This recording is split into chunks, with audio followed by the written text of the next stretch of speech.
It's an ambush. Despite the glacial winds, Nafazgul must react quickly. The exercise is part of a training for these student officers at Kabul's military academy. Among them are 73 women. They defy social taboos and have often faced threats for wanting to be part of the Afghan army, an extremely dangerous job in this country which has been at war for 40 years. But for some, their motivations are as much financial as ideological. My husband left me, so I'm raising a 2-year-old on my own. I joined the army for my son's future as well as mine. I'll earn a decent salary while also helping to make the country a safer place.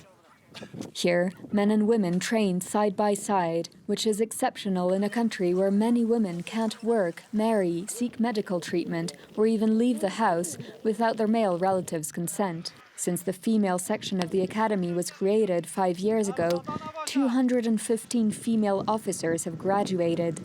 But this program might be short-lived. In Qatar, Taliban and American delegations are holding talks to settle on a peace plan. The US has agreed that all foreign troops will leave the country within 3 to 5 years, and ideas like integrating the extremist group in a future government are being floated, leaving many women fearing for their future. If the Taliban agree to peace, that's great, but if they return to power, I'm scared they'll ban women from joining the army. I've made too many sacrifices to let them get in my way. If they come for us, we will fight until the end. After several hours in the snowstorm, the students have a quick lunch.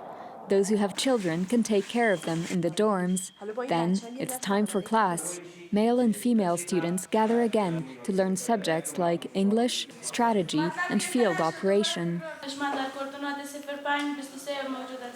In the end, most women will only be given admin jobs in Kabul, but 20-year-old Zahra hopes to make it to a combat unit on the front line.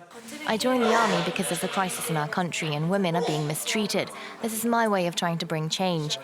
Our male colleagues treat us like their sisters. I've never had an unpleasant experience here. In a country where 80% of women are illiterate, the military academy offers a rare opportunity for its students. But Major Fatma Sadat, who runs the female section, says the many obstacles faced by women in civilian life impacts their achievements at the academy.